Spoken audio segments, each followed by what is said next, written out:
termasuk cendekiawan Muslim Dr. Nurholis Majid. Nurholis tidak khawatir Dewan ini akan menjadi kamtib baru karena beranggotakan sejumlah unsur sipil dan akan dikontrol oleh pers serta masyarakat. Rencananya pembentukan Dewan ini akan diumumkan dalam pekan ini juga serta diketuai oleh Menteri Pertahanan dan Keamanan Jenderal TNI Wiranto. Dan saudara, untuk membahas lebih jauh tentang rencana pembentukan Dewan Pemantapan Ketahanan Nasional dan Penegakan Hukum ini, maka di studio kami telah hadir seorang pengamat politik, J. Kristiadi. Kami juga akan melakukan telewawancara dengan Menteri Agama Malik Fadjar dalam dialog ini. Selamat siang Pak Kris. Selamat siang Mbak Ira. Ya, sebelum kita mulai, kita langsung berhubungan dengan Pak Malik Fadjar dulu ya. Silakan. Halo, selamat siang Pak Malik. Selamat siang. Ya, Assalamualaikum Pak. Waalaikumsalam. Pak Malik, ini memang kabarnya Dewan ini akan segera dibentuk dan kabarnya juga ini sangat santer, Bapak akan menjadi salah satu anggotanya. Betul begitu Pak Malik? Ya, yang saya ketahui itu namanya Dewan Penegakan Keamanan dan Sistem Hukum. Menurut Anda sebagai seorang pengamat, apakah memang perlu dibentuk satu macam dewan lagi sementara kita punya institusi yang lain di luar itu? Ya, sementara saya akan berpendapat demikian. Pertama, saya tidak akan a priori dulu, kita akan tunggu dulu wait and see apa yang akan dikerjakan lembaga ini. Tetapi menurut saya, kalau yang dimasukkan pemerintah adalah mengantisipasi adanya pemilu dan sidang umum yang akan datang, menurut saya bukan ini jalannya. Yang paling baik adalah bagaimana pemerintah mau merespons kemauan dari masyarakat untuk melakukan dialog nasional. Itu yang penting sekarang ini.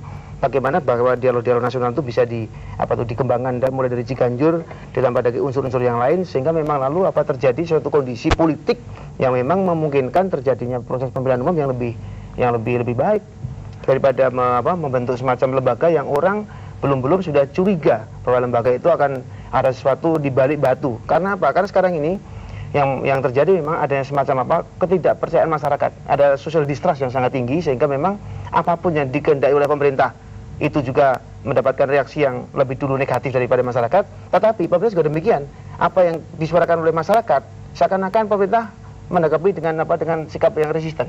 Tapi Pak Kris, tadi disebutkan oleh Pak Malik kan anggota daripada tim ini bukan hanya Menteri Kabinet Reformasi tetapi juga para tokoh ya, pakar-pakar politik dan juga dari Komnas HAM segala. Bukankah ini menunjukkan bahwa ini merupakan semacam itikat baik pemerintah begitu untuk menyerap aspirasi masyarakat? Oke, bagaimana Pak Malik? Aspirasi rakyat ini kan terus berkembang begitu dan berbagai macam, bahkan bukan dari waktu ke waktu tapi dari jam per jam kan, detik ke detik malah ya, memerlukan juga penyaluran dan pemerintah itu selain menjalankan tugas-tugas kesehariannya kan harus mendengar, karena itu juga itu bukan satu baik daripada pemerintah membentuk lembaga ini untuk mengamankan atau memberikan kondisi kepada pemilihan umum dan sidang umum MPR tidak terdistorsi gitu, sebagaimana sering terjadi etikat baik. Tapi kalau tanpa kontrol pemerintah, maka lembaga-lembaga itu akan mengalami distorsi. Gitu. Ya, supaya kemudian Dewan ini taruhlah memang bisa berada di relnya, jalurnya yang benar sesuai dengan keinginan pemerintah begitu. Seharusnya ada lembaga kontrol atau gimana sistematika gitu, prosedur jadi kalau Pak? Sekarang beginilah, sekarang ini kekuatan masyarakat tersebar kemana-mana, antara kepada mass media, pers dan masyarakat. Oleh karena itu menurut saya, lembaga ini pun menurut saya seperti yang dikatakan Pak Nurholis Majid bisa dikontrol juga oleh publik opini, oleh masyarakat, oleh pers dan oleh juga saya kira tokoh-tokoh dari partai-partai, dari calon-calon partai politik yang nanti akan berdiri, saya kira. Karena penting sekali ini ya. Tapi sekali lagi bahwa sebetulnya semua saya kira kita berkehendak memang bahwa pemilu nanti terlaksana dengan baik. Itu saya kira komitmen kita semua. Jadi saya ingin nambahkan itu apa yang disampaikan Pak Kristiadi, saya kira betul. Jadi sebetulnya sekarang ini betapa hidup dan berkembangnya saluran-saluran untuk menyampaikan aspirasi dan terus tumbuh berkembang. Dan tentunya tidak semua yang datang dari langkah-langkah dari pemerintah, dan saya memang mengatakan bahwa tugas pemerintah termasuk adalah menampung seluruh aspirasi itu dan menyalurkan sesuai dengan saluran-saluran yang ada, karena kita harus menyadari juga bahwa berapa lama saluran ini telah mampet kan. Dan Pak Malik, seandainya ini nanti ada tekanan yang kuat dari masyarakat termasuk misalnya mahasiswa ya, yang sifatnya menolak Dewan ini, apakah kira-kira akan diteruskan Pak Malik? Ya, saya kira begini, kita tidak bisa melihatnya itu hitam putih atau saja ya.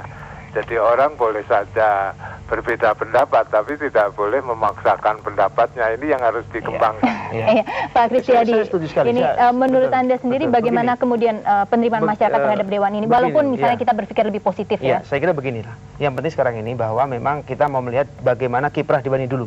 Gitu.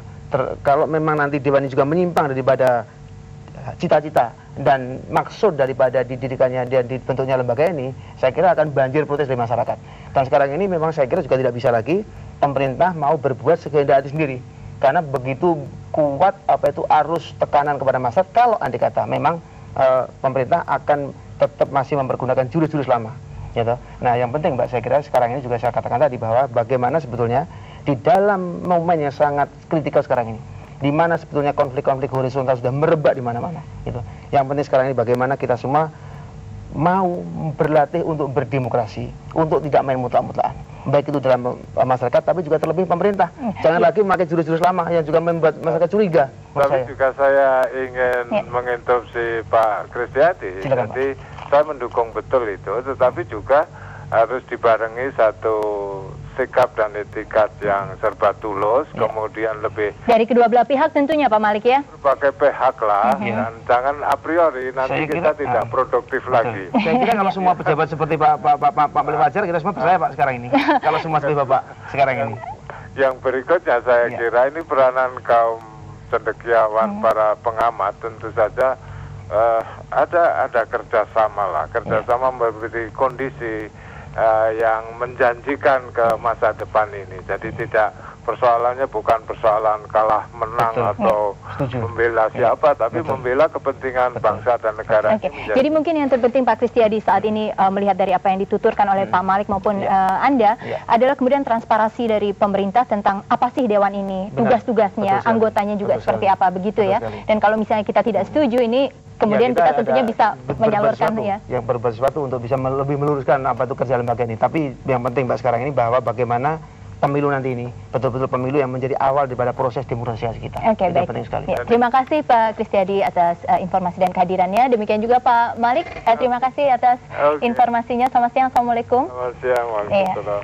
Dan saudara tetaplah bergabung bersama Liputan 6 Siang, karena sesudah pariwara berikut kami akan kembali dengan informasi aktual lainnya. Kisaran hanya 50 poin.